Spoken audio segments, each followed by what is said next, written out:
Hello दोस्तों, आप सब कैसे हैं। मेरी पत्नी 7 भाइयों की इकलौती बहन थी, लेकिन शादी के बाद वह अपने मायके जाने का नाम नहीं लेती थी। एक दिन मैं उसे अचानक मायके ले गया तो उसका चेहरा पीला पड़ गया, मगर उसने कुछ नहीं कहा। मैं रात को घर लौटा तो सपने में देखा कि मेरी पत्नी रो रही थी। मेरा दिल घबरा गया और मैं तुरंत उसके मायके गया, लेकिन घर पर ताला लगा था। मैं वापस जाने लगा तो अंदर से चीखने की आवाजें आने लगी। मैं दीवार फांदकर घर के अंदर गया। सामने का दृश्य देखकर मेरे होश उड़ गए। मेरे लिए यह हैरानी की बात थी कि मेरी पत्नी 7 भाइयों की इकलौती और लाडली बहन थी और 7 भाई अच्छे खासे खाते पीते परिवार से थे। इसके बावजूद उन्होंने अपनी बहन के लिए मुझे चुना था। जब रोहित ने मुझसे खुद कहा कि वह अपनी बहन संजना की शादी मुझसे करना चाहता है तो मुझे अपने कानों पर विश्वास नहीं हुआ। संजना उनकी इकलौती बहन थी जिसे उन्होंने बड़े लाड़ प्यार से पाला था। फिर वे अपनी लाडली बहन की शादी मुझसे क्यों करना चाहते थे? मुझ में तो ऐसी कोई खूबी नहीं थी। मैं गेहूं रंगत वाला लगभग 35 वर्षीय युवक था जो मुश्किल से अपने घर का खर्च चला पाता था। मोहल्ले में मेरी एक छोटी सी किराने की दुकान थी। मेरे बाल पतले थे,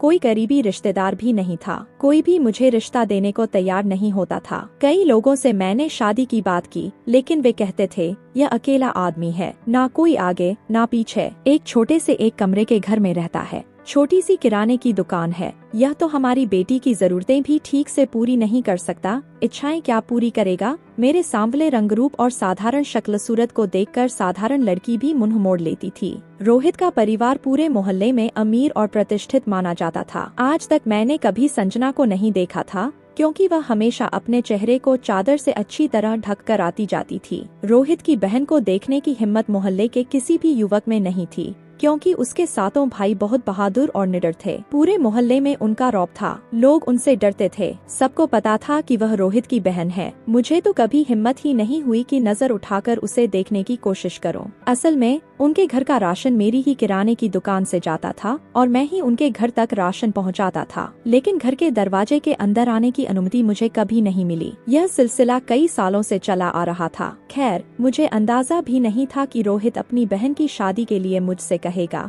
वो भी अपनी जुबान से। मैं हैरानी से रोहित का चेहरा देख रहा था। मैंने कहा, साहब जी, आपने क्या कहा? वह बोला, मैं अपनी बहन संजना की शादी तुमसे करना चाहता हूँ। मैंने हिचकिचाते हुए कहा, मैं कहाँ और आपकी बहन कहाँ? मैं तो खुद को इस लायक नहीं समझता। वो बोला, इसमें हमारी और हमारी बहन की सहमति शामिल है, बस तुम शुक्रवार को दोपहर में गवाहों और पंडित को साथ लाना। यह सुनकर मैं स्तब्ध रह गया। मुझे अभी भी विश्वास नहीं हो रहा था कि जो मैं सुन रहा हूँ क्या वह सच है। क्या ऐसे भी रिश्ते होते हैं? क्या ऐसी भी शादियाँ होती हैं? सब कुछ इतनी जल्दी हुआ कि ऐसा लग रहा था जैसे उन्होंने रिश्ता तय नहीं किया, बल्कि मुझे कोई आदेश सुना दिया हो। खैर, मैं अपने घर लौट आया, लेकिन समझ नहीं पा रहा था कि क्या रोहित का दिमाग ठीक है जो अपनी इकलौती और प्यारी बहन की शादी मुझसे कर रहा है, मुझ जैसे गरीब से, जिसे कोई गरीब भी अपनी बेटी देने को तैयार नहीं। यह बात मेरे लिए सोचने लायक और हैरान कर देने वाली थी। मैं आधी रात तक इसी उलझन में सोचता रहा, आखिर रोहित अपनी बहन की शादी मुझसे क्यों करना चाहता है। फिर मेरे मन में ख्याल आया, शायद उसकी बहन बहुत सुंदर नहीं है या उसे कोई अच्छा रिश्ता नहीं मिल रहा। लेकिन फिर भी अगर लड़की सुंदर न भी हो और उसके पास धन दौलत हो, 7 भाइयों का प्रभाव हो, तो ऐसी लड़की को तो अच्छे रिश्ते मिल ही जाते हैं। तो फिर मुझे ही क्यों चुना गया? मैं आपको यह बताना तो भूल ही गया कि मैं अपने मोहल्ले में सबसे साधारण शक्ल सूरत वाला नौजवान था। मुझे देखकर लड़कियां अपना चेहरा फेर लेती थीं, माथे पर बल डाल लेती थीं और चेहरे पर नापसंदगी साफ झलकने लगती थी। फिर मेरे जैसे दिखने वाले इंसान को रोहित का अपनी बहन के लिए विवाह का प्रस्ताव देना और उस पर जोर देना, यह मेरी समझ से परे था। यह रिश्ता मेरे लिए एक पहेली बन गया था। मेरी समझ काम नहीं कर रही थी। आखिर रोहित अपनी इकलौती लाडली बहन का रिश्ता मुझसे कैसे कर सकता है, जबकि उसकी बहन के लिए तो अच्छे अच्छे रिश्ते आते होंगे। रोहित और उसके भाइयों की प्रतिष्ठा को देखते हुए हर कोई उनके घर रिश्ता करने को उत्सुक होता। फिर उन्होंने मुझे ही क्यों चुना? 2 दिन तक सोचने के बाद मैं इस नतीजे पर पहुंचा कि जरूर उसकी बहन देखने में सुंदर नहीं होगी। वैसे भी मैंने उसे अक्सर चेहरा ढके हुए देखा था। हो सकता है उसे कोई अच्छा रिश्ता न मिल रहा हो, इसलिए मुझसे यह बात कही गई। खैर, मुझे अपने घर को संभालने के लिए एक पत्नी की जरूरत थी, इसलिए मैंने मना नहीं किया और शुक्रवार को शादी के लिए कुछ गवाहों को साथ लेकर गया, जिससे भी मैंने कहा कि रोहित अपनी बहन की शादी मुझसे करना चाहता है। सब मुझे आंखें फाड़ कर देखने लगे, ठीक वैसे ही जैसे मैं खुद हैरान था। जब मैं उनके घर पहुंचा तो कोई विशेष तैयारी नहीं थी, बस हमें बैठक में बिठा दिया गया। सादगी से शादी हुई और सातों भाई चुपचाप बैठे रहे। उनके कपड़ों से भी नहीं लग रहा था कि उन्होंने नए कपड़े पहने हों। यह बहुत ही अजीब शादी थी, 7 भाइयों की इकलौती बहन की शादी, और वह भी इतनी सादगी से। किसी को भी यह बात समझ नहीं आ रही थी। जितने सवाल मेरे मन में थे उतने ही मोहल्ले के लोगों के मन में भी रहे होंगे, लेकिन जवाब किसी के पास नहीं था। शादी के बाद हमारे सामने खाना रखा गया, केवल वेज पुलाव। न रायता था, न चटनी, न कोई मिठाई। मैं बहुत परेशान हो गया था। ऐसी शादी न तो कभी देखी थी, न ही बारातियों का ऐसा बेरोखा स्वागत। और फिर यह तो 7 भाइयों की इकलौती बहन की शादी थी। मैं तो सोचता था कि जब रोहित की बहन का रिश्ता तय होगा और शादी होगी तो ये लोग खुशी के मारे पूरे मोहल्ले को बुलाएंगे। सोचा था इस बहाने अच्छा खाना भी मिल जाएगा, लेकिन यह नहीं पता था कि शादी मुझसे ही होगी और सब कुछ इस तरह होगा। दहेज के नाम पर उन्होंने एक पैसे की भी मांग नहीं की थी। रोहित की बहन संजना काली चादर में लिपटी घूंघट निकालकर मेरे साथ विदा हो गई। मैं जितना हैरान था उतना कम था। खैर, मेरा घर एक गली में स्थित छोटा सा मकान था, फिर भी मैंने गाड़ी का इंतजाम किया था। पड़ोसी की गाड़ी थी जो मेरे कहने पर तैयार हो गया। रास्ता थोड़ा सा ही था, लेकिन मैं अपनी तरफ से संजना को पूरा सम्मान देना चाहता था। मैंने सोचा जो सवाल मेरे मन में उठ रहे हैं उनके जवाब अपनी पत्नी से पूछ लूंगा, आखिर इसकी वजह क्या थी। लेकिन मैं मन ही मन यह तय कर चुका था कि संजना सुंदर तो बिल्कुल नहीं होगी, तभी उन्होंने उसकी शादी मुझसे कर दी। हो सकता है उसकी उम्र ज्यादा हो या अच्छा रिश्ता न मिल रहा हो। कई सवाल मेरे दिमाग में घूम रहे थे। जैसे ही मैं अपने घर पहुंचा, मैंने संजना का हाथ पकड़ लिया जो काली चादर में लिपटी थी, लेकिन मुझे महसूस हुआ कि वह कांप रही थी, काफी डरी हुई थी। मैं उसे अपने कमरे तक ले गया। मेरे कमरे में बस माँ के समय का एक पुराना पलंग था जिसे मैंने थोड़े पैसे खर्च कर पॉलिश करवा लिया था। मैंने कहा, आप यहाँ आराम से बैठ सकती हैं, चादर भी हटा सकती हैं। अगर भूख लगी हो तो मैं खाने का कुछ इंतजाम कर देता हूँ। मैंने उससे पूछा क्योंकि मुझे नहीं पता था कि लड़की ने कुछ खाया भी है या भूखे ही चली आई है। उसने ना में सिर हिला दिया। मैं कमरे से बाहर चला गया। बड़ी अजीब स्थिति थी जिसे मैं समझ नहीं पा रहा था। पता नहीं क्यों मेरे मन में एक के बाद एक सवाल उठ रहे थे। मुझे यही समझ नहीं आ रहा था कि रोहित ने अपनी बहन की शादी मुझसे क्यों की, और दूसरा सवाल था कि शादी इस तरह चोरी छुपे क्यों की गई, जैसे कोई आयोजन ही न हुआ हो। ऐसी शादी हो तो इंसान असमंजस में तो पड़ ही जाता है। सोचने लगता है कि आखिर इसकी वजह क्या थी। मैं मानसिक रूप से शादी के लिए तैयार नहीं था, क्योंकि सिर्फ 8 दिन का ही समय मिला था। वो पूरा समय यही सोचते हुए निकल गया कि आखिर अचानक शादी क्यों तय कर दी गई। फिर मैंने सोचा कि मुझे कमरे में जाना चाहिए, क्योंकि मेरे हर सवाल का जवाब शायद संजना के पास होगा। लेकिन मैं सोच रहा था कि पता नहीं आज की रात ऐसे सवाल जवाब करना उचित रहेगा या नहीं। एक तो शादी के मामले में मुझे वैसे भी आत्मविश्वास की कमी थी, क्योंकि अक्सर मेरी शक्ल देखकर रिश्ते से इनकार कर दिया जाता था। इसलिए मेरी शादी हो जाना मेरे लिए एक अनोखी बात थी। फिर एक लड़की से बात करना, वो भी पत्नी के रूप में, मुझे बहुत मुश्किल लग रहा था। खैर, मैं कमरे में दाखिल हुआ। उस वक्त संजना ने चादर हटा दी थी। उसने हल्के गुलाबी रंग का सादा सा फैंसी कपड़ा पहना हुआ था। गहनों के नाम पर कुछ भी नहीं था, सिर्फ हल्का फुल्का मेकअप था। लेकिन जैसे ही मैं उसके सामने जाकर बैठा और उसे देखा, मेरा दिमाग घूम गया। वह लड़की तो बेहद खूबसूरत थी। मुझे अपनी आंखों पर यकीन करना मुश्किल हो रहा था। मैं कभी सोच भी नहीं सकता था कि वो इतनी सुंदर हो सकती है। और दूसरी बात जिसने मुझे जोरदार झटका दिया वो यह कि वह मुश्किल से 19 से 20 साल की थी। इतनी कम उम्र की और मैं 36 साल का। मुझे अपने आप को उसके सामने बिल्कुल मूर्ख सा लग रहा था। अब मेरे मन में और भी सवाल उठने लगे। रोहित ने अपनी इतनी सुंदर बहन की शादी मुझ जैसे व्यक्ति से क्यों कर दी, जिसके पास न धन है, न रूप, न ही कोई आकर्षक व्यक्तित्व। मैं तो उसके सामने बिल्कुल शून्य था। मैं और भी मानसिक उलझन में फंस गया। जो सवाल मैं उससे पूछने वाला था, मेरी तो बोलती ही बंद हो गई। उसका सौंदर्य मुझे निरुत्तर कर गया। मैं तुरंत बिस्तर से खड़ा हो गया। शायद उसे मेरी इस प्रतिक्रिया की उम्मीद नहीं थी। उसने एक नजर मेरी तरफ देखा, फिर शर्म से अपनी नजरें झुका ली। मैंने कहा, आप तो काफी खूबसूरत हैं और उम्र भी कम है। मेरे सवाल पर उसने मेरी तरफ देखा और कहा, मैं समझी नहीं। मैंने कहा, मैं खुद को आपके योग्य नहीं समझता। मैंने झूठ नहीं कहा था, बिल्कुल सच्ची बात कही थी, क्योंकि मैं और भी ज्यादा मानसिक उलझन में घिर गया था। उसने कहा, आप कैसी बातें कर रहे हैं? मैं हैरान था कि उस लड़की ने मुझे देखा जबकि उसे मुझसे ज्यादा हैरान होना चाहिए था। मेरे हिसाब से तो उसे आंसू बहाने चाहिए थे, रोना चाहिए था। उसकी किस्मत में मेरे जैसे शक्ल वाले इंसान से जुड़ना लिखा था। वह तो एकदम साफ रंगत और सुंदरता की मालकिन थी और मैं एकदम सावले रंग और साधारण शक्ल वाला इंसान। लेकिन न तो वह हैरान हुई, न उसके चेहरे पर कोई घबराहट दिखी, न ही वह रोई। मैं यह सोचकर परेशान था। वह कहने लगी, बैठ जाइए। मैं अपने चकराते हुए दिमाग को संभालते हुए सामने रखी कुर्सी पर बैठ गया। मुझे समझ नहीं आ रहा था कि रोहित ने अपनी बहन के साथ इतना बड़ा अन्याय क्यों किया। मेरे जैसे साधारण इंसान के साथ तो कोई आम सी लड़की भी अगर शादी के लिए मान जाती तो मैं उसे अपनी किस्मत मानकर खुश हो जाता, लेकिन इतनी सुंदर और आकर्षक लड़की के साथ मेरी शादी, मुझे ऐसा लग रहा था जैसे मैं इस रिश्ते के साथ खुद अन्याय कर रहा हूँ। मैंने कहा, मुझे सचमुच नहीं पता था कि आप इतनी सुंदर हैं। मुझे लगा था कि अगर रोहित अपनी बहन की शादी मुझसे कराना चाहता है तो शायद वह उतनी सुंदर नहीं होगी या ठीक ठाक शक्ल सूरत वाली होगी, लेकिन आप तो बहुत सुंदर हैं और उम्र में भी कम लगती हैं। मेरे चेहरे की उलझन को वह समझ गई। वह बोली, मुझे शादी से कोई आपत्ति नहीं थी और मैं आपको पहले भी देख चुकी हूँ। यह बात मेरे लिए और हैरान करने वाली थी कि मेरी शक्ल देखने के बावजूद वह शादी के लिए तैयार हो गई। मेरी शक्ल देखकर तो आमतौर पर लड़कियां इनकार कर देती थी क्योंकि मैं सुंदर नहीं था। मेरे सामने के 4 दांत कुछ बाहर की ओर थे जो बोलते और मुस्कुराते समय साफ दिखते थे। मेरे चेहरे के नक्श भी कुछ खास नहीं थे। मैं एकदम साधारण इंसान था। मुझ में कोई खास बात नहीं थी। फिर इतनी सुंदर लड़की मुझसे शादी क्यों करेगी? अजीब अजीब ख्याल मेरे दिमाग में आने लगे। मुझे डर हुआ कि कहीं इस लड़की के साथ कोई हादसा तो नहीं हुआ, कहीं उसे कोई नुकसान तो नहीं पहुंचा। शायद यही वजह हो कि उसके घर वालों ने मेरा चुनाव किया, क्योंकि कोई भी अपनी इतनी सुंदर बहन को यूं ही किसी साधारण व्यक्ति के हवाले नहीं करता। लेकिन यह सवाल संजना से पूछते हुए मुझे झिझक हो रही थी। मैं कुर्सी पर ही बैठा रहा। मैंने कहा,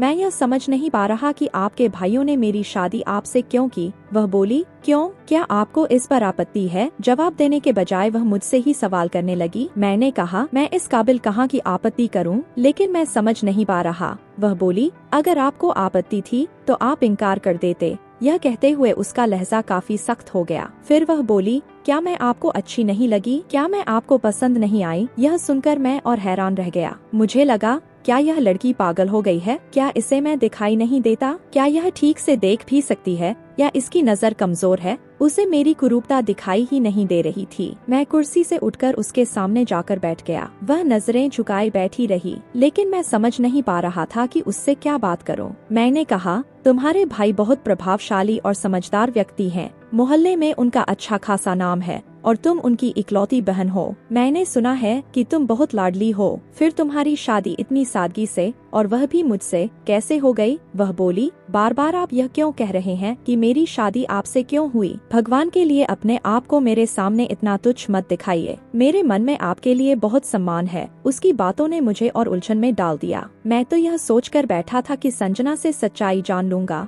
लेकिन मैं और अधिक उलझन में पड़ गया, क्योंकि उसकी बातें मेरे सवालों के जवाब देने के बजाय मुझे और उलझा रही थीं। मैंने कहा, लेकिन फिर भी कोई ना कोई वजह तो होगी। क्या तुम्हारे साथ कोई हादसा हुआ था? इतना कहकर मैं चुप हो गया। संजना ने माथे पर शिकन डाल ली और बोली, क्या आप मेरे चरित्र पर शक कर रहे हैं? मैंने कहा, भगवान की कसम, मैं शक नहीं कर रहा, लेकिन मैं समझ नहीं पा रहा। मेरे लिए यह सब बहुत अजीब है। उसने अपना दूध जैसा सफेद हाथ मेरे हाथ पर रख दिया। मुझे ऐसा लगा जैसे मुझे तेज झटका लगा हो। मैंने अपना हाथ पीछे खींच लिया और गुस्से में कमरे से बाहर चला गया। पूरी रात मैं कमरे में नहीं गया। बाहर आंगन में रखी पुरानी चारपाई पर बिस्तर डालकर सो गया। पता नहीं क्यों यह सब मुझे बहुत अजीब लग रहा था। सुबह जब मेरी आँख खुली तो रसोई घर से काम करने की आवाजें आ रही थीं। हमारा रसोई घर छोटा सा था और आंगन से जुड़ा हुआ था। मैंने आंखें खोली तो देखा कि संजना नाश्ता बना रही थी। मैं फौरन उठकर बैठ गया। मुझे अपनी गलती का एहसास हो रहा था कि शादी की पहली रात मैंने अपनी नई वेली दुल्हन को अकेले कमरे में छोड़ दिया और बाहर आ गया। लेकिन पिछले 1 हफ्ते से मेरे मन में चल रहे सवाल अब भी वही थे। खैर, मैं उठकर रसोई में चला गया। मैंने कहा, अब तुम यहाँ क्या कर रही हो? देखो, मैं नाश्ता बाजार से ले आता हूँ। अच्छा नहीं लगता?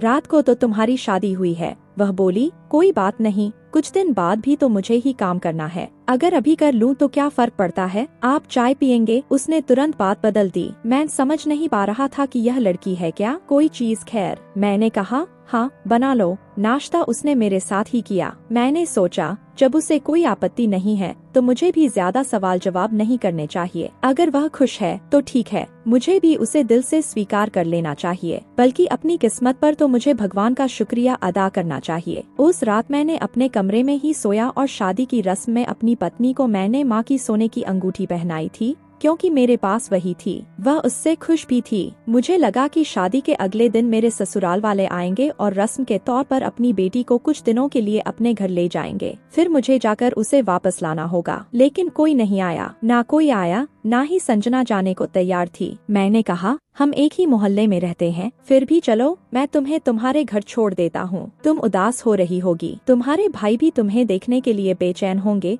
मेरा यह कहना था कि वह नजरें चुराने लगी। बोली, नहीं, मुझे नहीं जाना। मैंने कहा, क्यों नहीं जाना? तुम्हारा मायका है, मैं तुम्हें अपने घर जाने से क्यों रोकूंगा? वह बहुत घबराई हुई लग रही थी और मैं हैरान था कि अपने ही भाई के घर जाने से वह इतना क्यों डर रही थी। मैंने कहा, ठीक है, अगर तुम नहीं जाना चाहती तो कोई बात नहीं। यह सुनते ही उसके चेहरे पर अजीब सा सुकून दिखा। मैं घर में कोई नौकरानी नहीं रख सकता था, क्योंकि मेरी आमदनी इतनी नहीं थी। लेकिन मैं हैरान था कि संजना सारे काम खुद कर लिया करती थी। आज तक उसकी जुबान से कोई शिकायत नहीं सुनी। 1 महीना बीत गया और इस दौरान मैंने कई बार उससे कहा कि अगर वह अपने मायके जाना चाहती है तो मैं उसे छोड़ आता हूँ, लेकिन उसने हर बार साफ मना कर दिया। एक दिन मैं जल्दी घर आ गया, क्योंकि बारिश शुरू हो गई थी और मेरी दुकान में पानी भर जाता था। इसलिए मैंने जल्दी दुकान बंद की और घर चला आया। मैंने देखा कि वह भगवान के पास बैठी जोर जोर से रो रही थी, सिसकियों में डूबी हुई थी। मैं हैरान था कि आखिर उसे क्या हुआ है। मैंने उसे कभी इस तरह रोते हुए नहीं देखा था। मेरे मन में अजीब अजीब से सवाल उठने लगे कि जरूर कोई बात है जिससे मैं अनजान हूँ। मुझे उसकी हालत समझ नहीं आ रही थी। मैं वहीं खड़ा रहा। जैसे ही उसका रोना खत्म हुआ, उसने अपने आंसू पोंछे और चादर समेटकर पीछे पलटी तो मुझे सामने देखकर वह थोड़ा घबरा गई। कहने लगी, आप जल्दी आ गए। मैंने कहा, हाँ, बाहर बहुत तेज बारिश हो रही है और ऐसे मौसम में दुकान पर कोई सामान लेने नहीं आता। वह बोली, अच्छा, मैं आपके लिए चाय बना देती हूँ और अगर आपको पकौड़े खाने हैं तो वह भी बना देती हूँ। मैंने कहा, नहीं, तुम पहले यह बताओ कि रो क्यों रही थी। मेरे इस सवाल पर उसके चेहरे पर पसीना आ गया, जबकि ठंड का मौसम था। फिर भी वह अपने दुपट्टे से माथे का पसीना पोंछने लगी। कहने लगी, कुछ नहीं, कोई बात नहीं है। फिर वह कमरे से बाहर चली गई। उसने मेरे लिए चाय बनाई, पकौड़े भी बनाए। उसके हाथों में बहुत स्वाद था। वह बहुत अच्छा खाना बनाती थी। लेकिन मैं अंदर ही अंदर और उलझता जा रहा था। रात को जब मैं सो रहा था, तभी मेरे घर का दरवाजा जोर से किसी ने पीटा। मैं और संजना दोनों उठकर बैठ गए। मैंने उससे कहा, तुम यहीं रुको, मैं देखता हूँ कौन है। जब मैं बाहर गया तो 2 युवक खड़े थे। उन्होंने कहा, रोहित भाई, आपकी दुकान में आग लग गई है। यह सुनते ही मेरे होश उड़ गए। मैं नंगे पैर दौड़ पड़ा। मुझे नहीं पता कैसे और कब, लेकिन मेरी दुकान सचमुच जल रही थी। मेरा बहुत बड़ा नुकसान हो गया था। मेरी एक छोटी सी दुकान थी, लेकिन वह पूरी तरह जलकर राख हो गई थी। मैं सिर पकड़ कर रोने लगा। सोच भी नहीं सकता था कि मेरे साथ ऐसा कुछ हो सकता है। दुकान में करीब 3 लाख रुपए का सामान था, जो सब जलकर खत्म हो गया। 2 दिन से मैं दुकान पर गया ही नहीं था। जाता भी तो करता क्या? दुकान पर रखने के लिए कुछ बचा ही नहीं था और न ही मेरे पास पैसे थे। मैं तो उन लोगों में से था जो रोज कमाते थे और रोज खाते थे। मेरी वजह से संजना भी बहुत परेशान थी। मैं सिर थामे चारपाई पर बैठा था। तभी उसने मेरा हाथ पकड़ लिया और बोली, रोहित, क्यों परेशान हो रहे हो? सब कुछ ठीक हो जाएगा। मैंने कहा,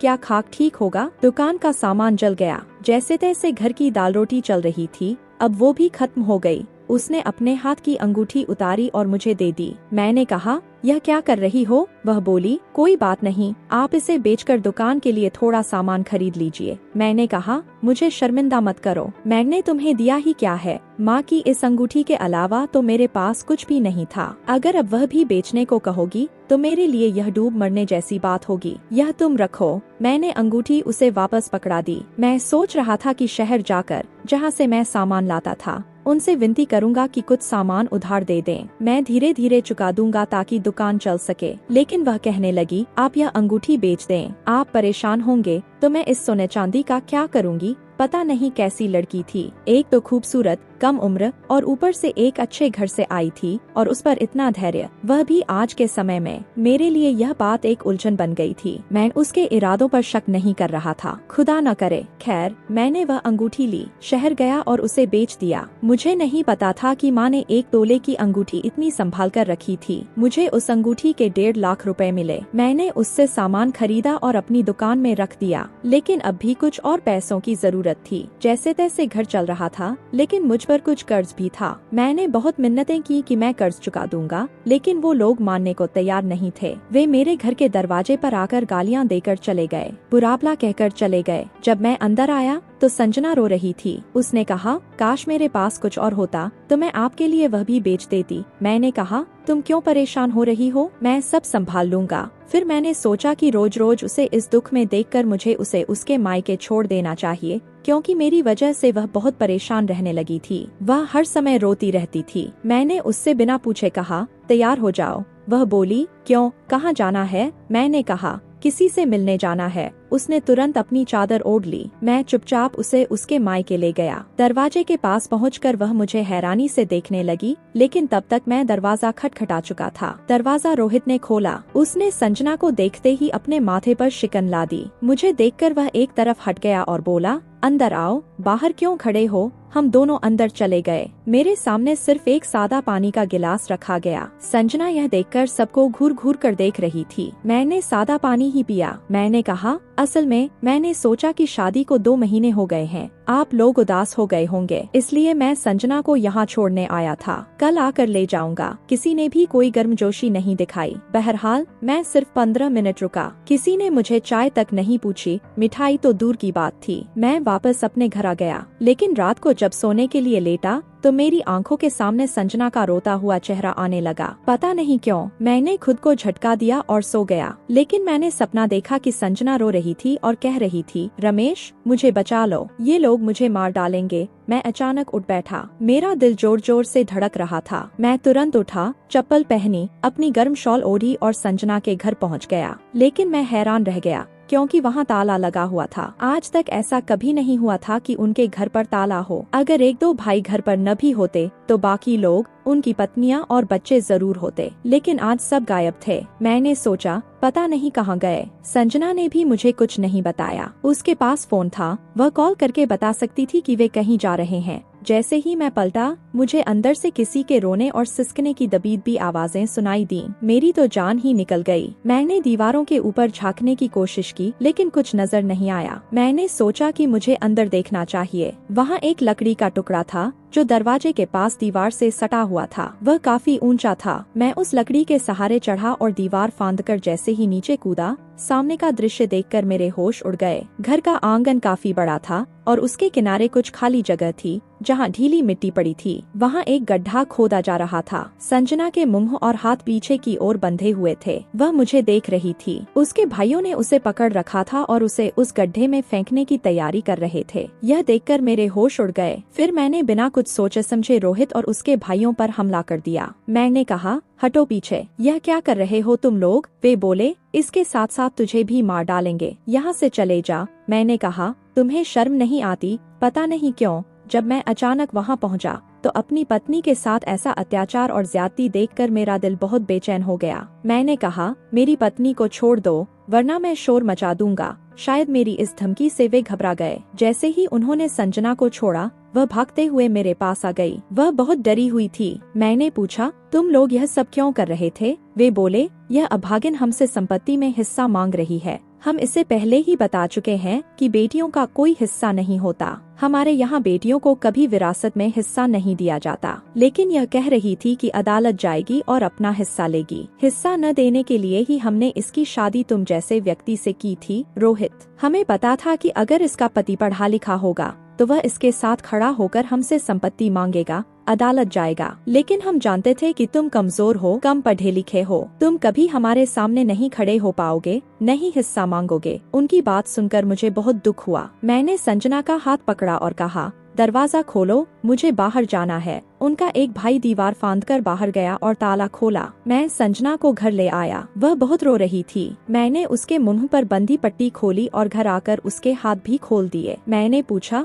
तुम क्यों हिस्सा मांग रही हो? क्या तुम बहुत परेशान हो? वह बोली, हाँ, मैं बहुत परेशान हूँ। मैं सिर्फ अपना अधिकार मांग रही हूँ। मेरे भाई दुनिया के सामने दिखाते थे कि वे मुझसे बहुत प्यार करते हैं, मेरा बहुत ख्याल रखते हैं, लेकिन असल में उन्हें सिर्फ संपत्ति से प्यार था। मैंने कहा, उन्होंने तुम्हारे साथ अच्छा नहीं किया, मुझ जैसे व्यक्ति से तुम्हारी शादी कर दी। वह बोली, पहले मैं भी यही सोचती थी, लेकिन अब मैं खुद को सौभाग्यशाली मानती हूँ क्योंकि तुम बहुत अच्छे इंसान हो। तुम्हारा दिल बहुत नेक है, लेकिन मैं अपने भाइयों को मेरा अधिकार हड़पने नहीं दूंगी। मैं अपने हक के लिए लड़ूंगी, उन पर मुकदमा करूंगी और अपना हिस्सा लेकर रहूंगी। मैंने कहा, मुझे कुछ नहीं चाहिए, मैं मेहनत कर रहा हूँ, भगवान मुझे फल देगा। धैर्य रखने वालों की मदद भगवान हमेशा करते हैं, और वही हुआ। मेरी दुकान कुछ ही दिनों में बहुत अच्छी चलने लगी। मैंने कर्ज भी चुका दिया। अब हमारे घर में बहुत सुविधाएं थी और जीवन सुखमय हो गया था। इधर संजना के भाइयों को करोड़ों का नुकसान हो गया। उनका कपड़ा जो दूसरे देशों से आता था, जहाज में आग लगने से जल गया। वे सब पागल जैसे हो गए। चारों ओर रोना धोना मच गया। उन्हें अपनी बहन का हिस्सा खाने की सजा मिल रही थी। भाई तब तक समृद्ध नहीं हो सकते जब तक वे अपनी बहनों के अधिकार छीनते रहेंगे। बहनों की दुआएं भाइयों को कामयाबी दिला सकती हैं और उनकी बद्दुआएं उन्हें बर्बाद भी कर सकती हैं। इसलिए मेरी आपसे विनती है कि कभी भी बहनों के अधिकार न छीनें, बल्कि उन्हें उनका पूरा हक दें। तो दोस्तों, यह थी आज की कहानी। इस कहानी के बारे में आपकी क्या राय है? कमेंट बॉक्स में जरूर बताइए। अगर आपको कहानी पसंद आई तो वीडियो को लाइक करें और स्टोरी कॉर्नर चैनल को सब्सक्राइब करें। बेल आइकन पर क्लिक करके इसे ऑल पर सेट करें ताकि आपको नए वीडियो की सूचना तुरंत मिले। धन्यवाद।